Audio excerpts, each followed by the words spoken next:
Welcome, everyone, to this episode of Awaken the Possibilities. I'm your host, Terry Wildemann, and I love interviewing people who have something really special to bring to the table because, after all, it's about elevating our business, our lives, and our leadership to be able to really bring out the best in ourselves so that we can bring out the best in others. Today's guest comes from over the pond, from the UK, and I'm very excited to introduce Dean Fox to you. Dean is a leading mindset coach, trainer, consultant, entrepreneur, and speaker. He's based in the northeast of England. We were just chatting that I lived in the southern part of England for 2.5 years. They are different. They are different. Dean has trained and coached thousands of entrepreneurs across the country with his powerful message. He started his life as an engineer in the steel industry and carved out a career by continually learning and trying new things, progressing from engineer to national sales manager with a major blue chip company. But he always knew that there was more to life than the day-to-day grind of the job, a man after my own heart. His first taste of entrepreneurship and personal development came after reading Rich Dad, Poor Dad in 2005, and he started to get involved in real estate investing and development. In 2008, financial crisis nearly cost him everything, and he was on the verge of losing his home. His whole life changed in 2010 when he was involved in a major road traffic accident, and he began to assess what was important in his life. Welcome to the show, Dean. Thank you. I'm really honored and it's a pleasure to be here. And I need to share, by the way, everybody, here's the book, Rich Dad, Poor Dad. And actually, this one has all three of Kiyosaki's books, Rich Dad, Poor Dad, Rich Dad's Cash Flow Quadrant, and Rich Dad's Guide to Investing. So let me ask you, do you still use what's in these books? I do indeed. Yes. Really? Well, that's good to know because I've had this for about a decade and I haven't been able to get through this whole volume because there's 3 books in there, So Dean, there seems to be in the professional development industry and as coaches, there always seems to be a why as to why we do what we do. And it seems like that traffic accident triggered you and helped you leap into your why. Can you share with us what that's about, please? Yeah, so I had a period of time, my wife and I, between 2008 and 2010, where, as you alluded to in the intro, we had some real financial difficulties because of the business and the economic crisis that happened around that time. And then the car accident was the culmination of 2 or 3 years of things that had happened.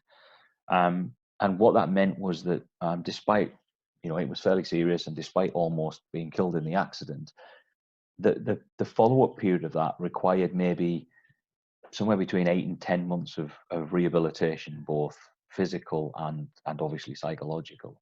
Sure.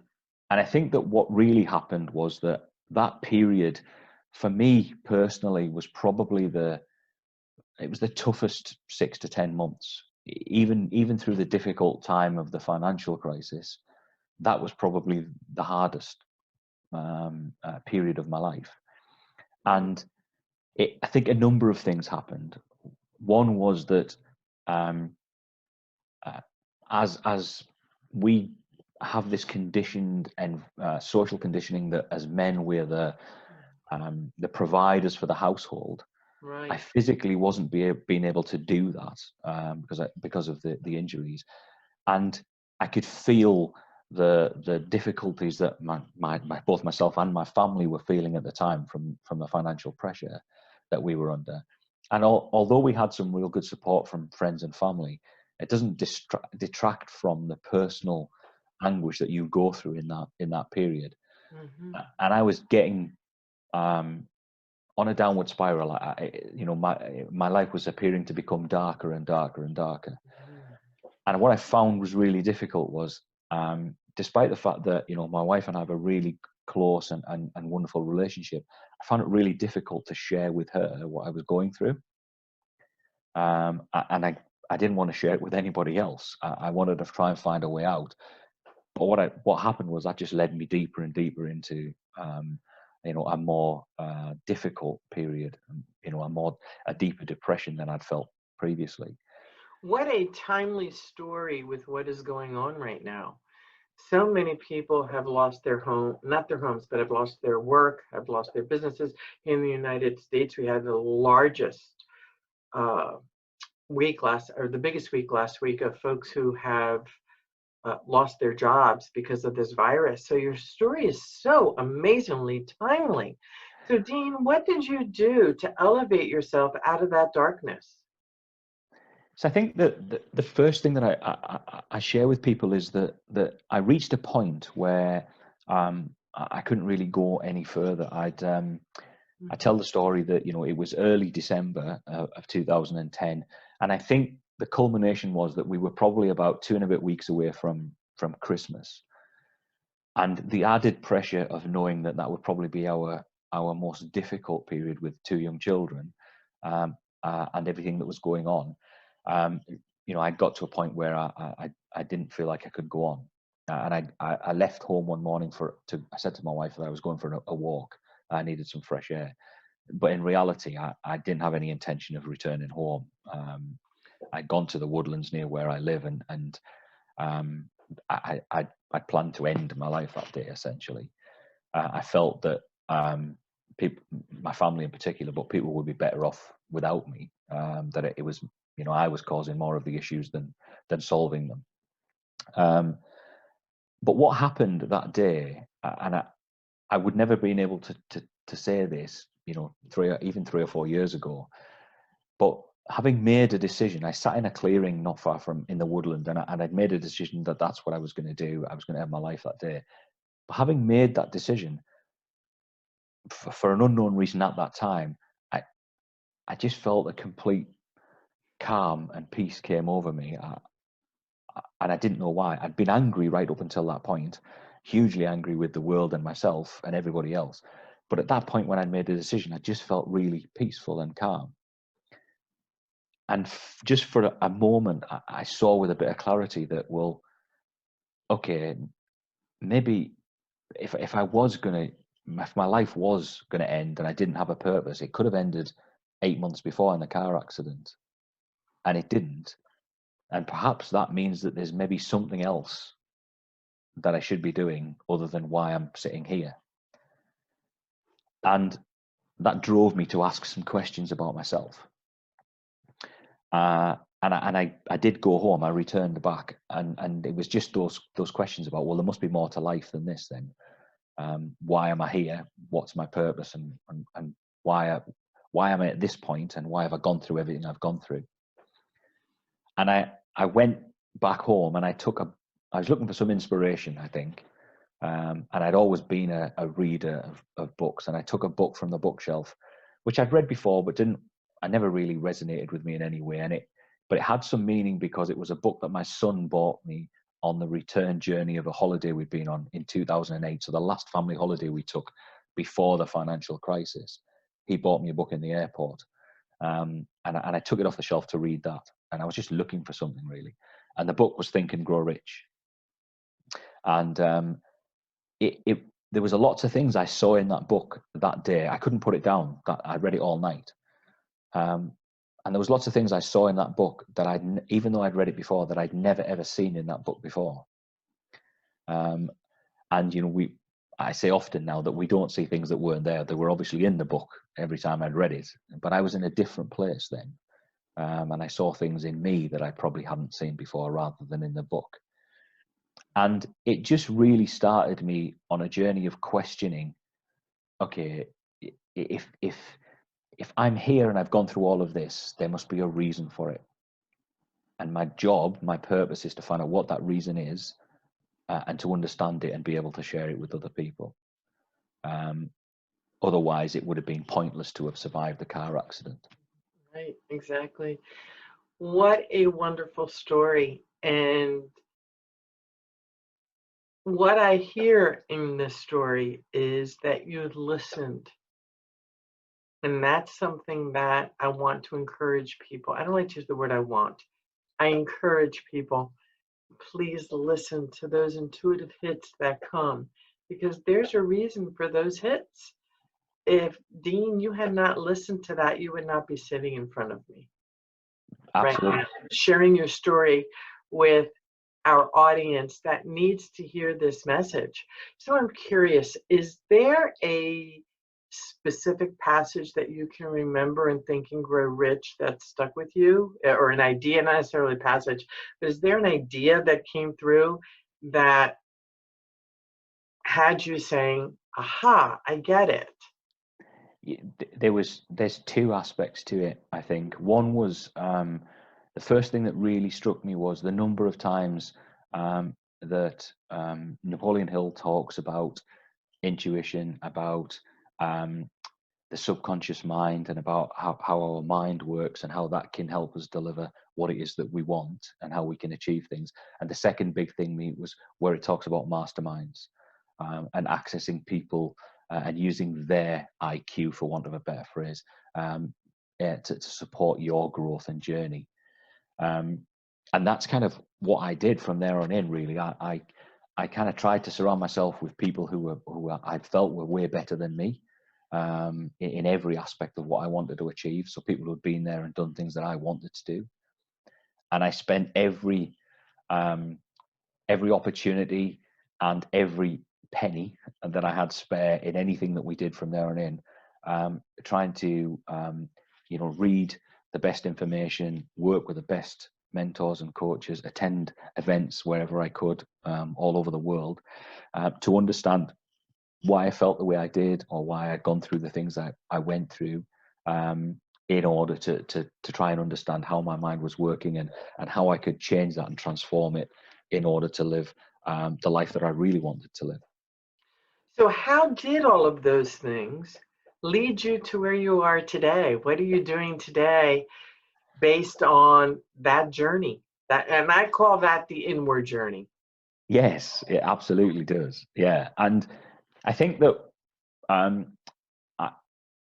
people often say to me, so I spend most of my time now working with other business owners and entrepreneurs and company directors who are struggling in some way, shape or form. And I work with them on two levels, I think. One is that they are either at a point in their journey where they're feeling stuck. So they feel capable of more. They think they've got within them what they think, but they just can't seem to break through whatever it is that's holding them back personally. Mm. Or the second thing is that they seem to have achieved everything they ever wanted to achieve, but they suddenly feel lost. Mm. They thought that was going to bring them happiness. When I have the car, I talk about, this when-then mentality. When I've done this, then I'll feel great. Or when I've done this, then I'll be successful. And They get there and suddenly realize that, I'm going to admit, this isn't what I expected it to be, and I don't feel any different. And so they then don't understand why that is. So working with them in those two aspects on a personal level. But that came about not born out of any kind of strategic plan over my journey. It came about because some of the things that I was learning, I started to implement in my own life to make changes for myself. And I started to then help my closest family, so my wife and my two sons, with some of the things that I was learning that I hoped would have an impact in their life.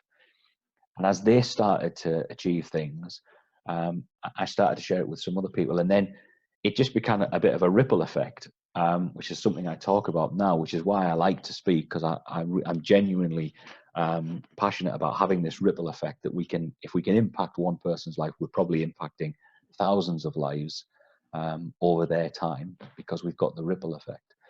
And what started to happen was people started to come to me and say, okay, I've heard you tell your story, or I know from somebody else that something you said to them helped them. I'm struggling with this. Could you think you could help? And we just started having conversations, and then slowly but surely, I realized that regardless of the businesses that I built, so I built a successful consultancy business, and I realized that what I really, really enjoyed doing was telling people about the journey and the things I'd learned and having an impact in their life rather than doing the consultancy. And so slowly but surely it transitioned from that into kind of coaching and speaking and mentoring. Nice. So there's a word that comes up for me, Dean, that is really all around you. And I would love for you, if you could, to share what this word means to you. And that word is courage. Yeah, it's interesting because I think that previously I would have said that, that courage is the ability to continue to do something in the face of fear. But actually, I think more so over the last few years, for me, it's more about having the ability to ask, to raise a hand almost and say, I could do with some help. I could do with some support, regardless of what's going on. So even when, people say, and I don't use this word now, but people say to me, "Oh, you've had great success recently," and I still think, well, I'm nowhere near where I want to be. How can that be possible? But even when I'm doing something that I think, oh yes, this is really working, I still want to learn more. I still want to put my hand up and say, who can help me go from where I am to where the next level, or what can that be? And I think that's what takes courage. Thank you so much for sharing that, because so many people, I'm going to say men specifically, they feel that asking for help is a weakness. Personally, I feel that asking for help is a sign of strength. Can you talk about that, Dean? Yeah, I actually spoke about this with one of my clients just recently, where we had a conversation about finding mentors to support you, and this idea. He happened to be a man as well, but he was saying that he felt reaching out to people who were better than him was a sign of weakness for two reasons. One is that he didn't feel like he was worthy of their help because they were far better than him, in his opinion. And secondly, he felt that they would not help him because they would dismiss him as being someone who wasn't of their level or their standing. And actually, when we explored it, we talked a lot about this idea that that's actually more about his self-worth and then in time my self-worth rather than anybody else. Yeah. And that often what I found is when you ask people, even those who you think are, way more successful than you in any endeavor that you're trying to develop or learn, actually they're usually more willing to help those who've come to them and asked, because most people won't ask them. Very few people reach out. And it was interesting because somebody had said to me that they read a book recently and they really wanted to speak to the author. They were so moved by the book. And I just, in a general conversation, I'd said, well, why don't you just contact them and ask? And they were like, well, he's an author who sold 2 million copies of his book. Why would he have a conversation? I'm like, well, but he's, in the current climate, he's probably sitting at home or in his home office. He's still doing what we're all doing. He's still stuck at home. He's not traveling anywhere. So he might be thinking, well, it'd be fantastic to have conversations with people who, my books resonated with. And so I got them to send a message just on social media, and he reached out to them to have a conversation, and they were blown away by this idea that this person had actually reached out. But I think that more people would do that if we were to ask for help. I believe you are spot on. Absolutely spot on with that. I think we put people on pedestals, and when we put people on pedestals, we forget that they get dressed the same way we do in the morning. They brush their teeth the same way we do in the morning. They eat breakfast. They have to clean their house or hire somebody to clean their house. Whatever it is, we're all human. And in the end, there are some very, very, very, very successful people who I personally wouldn't care to meet because their values are so different than mine. Yeah. So when you find somebody who is successful, who shares the same values, chances are they're going to want to speak with you, because great leadership is about helping others be not as good as you, but to surpass you. to elevate them with their talents, their skill sets, and help them be the absolute best that they can be. So that's great leadership. What are your thoughts about that, Dean? Yeah, I agree entirely. This idea that a rising tide raises all ships. Yeah. I want to be a part of that, essentially, in that if we can elevate some people, and from a coaching perspective, one of my ambitions always is not to help people to be as good as, because people will say, oh, I want to learn the things that you've learned. I don't want that. I want them to be the very best version that they can be of themselves. Of themselves, exactly. And not duplicate anything that, we're all unique. They have a gift that I don't have. I've coached people. It's interesting because I had a conversation with somebody recently who's in exactly the same field as me, same sector, same industry. And someone was talking to me, I mentioned it, and they were like, well, but why would you be having a conversation with, a competitor? And I was like, well, because he doesn't deliver what I deliver. That's right. Because he's him and I'm me. And he'll have an audience that will resonate with him, and I'll have an audience that resonates with me. And so it doesn't make any difference as far as I'm concerned. There's, we have unlimited opportunity, and there's enough out there for all of us to take whatever our share is. And I truly believe that individual who made that comment doesn't understand that the more you give, no matter who it is, the more you get back. So there really isn't about competition. It's about each of us are so very different. Each of us could be delivered, talking about cereal, but how we talk about cereal is different. And the tribe is going to connect with the person who speaks about cereal in the way that they need to hear it. Yeah, absolutely. It's so simple. Yeah. It's so simple. So a term that when you wrote to me to be on the show, you had said that you think the title for this episode would be Releasing the Mental Handbrake. What mental handbrake did you have to release in order to be able to get to where you are right now? So there was a couple of key things, and I discovered on my journey of personal development. I learned lots of things about how the mind works and those sorts of things, and our subconscious. But the key thing for me, I think, which really kind of was a light bulb moment. There was two things that really happened. One was that I started to understand how the belief system that I developed from being relatively young as a young child, between kind of 0 and 6 or 7 years old, the things that I'd experienced then, and it sometimes in relatively innocuous ways, so not anything bad. I had a very good childhood. Still lead you to have certain beliefs about yourself, and I'd grown up with 2 or 3 key ones, which were specifically preventing me from taking the action that I needed. And that's where that phrase came from, is that I used it when I described what happened to people. Was that I'd say that I would go to an event, for example, a personal development event. I'd feel hugely motivated and inspired, and I'd come back and I'd start work and say, right, this is it, I'm going to go and do this. But it felt like it didn't matter how big I put the engine in the car, I was still driving with the handbrake on. It just couldn't go at the speed I wanted to go. And it wasn't until I started to do that work on myself in terms of breaking those limiting beliefs and understanding where they came from and how to eliminate them, did I kind of release the handbrake and then be able to feel free enough to say, oh, I can go and do whatever I want. I can take whatever action I want. So that was Congratulations. That's a big deal. Yeah, it was huge. That was the first real big thing for me.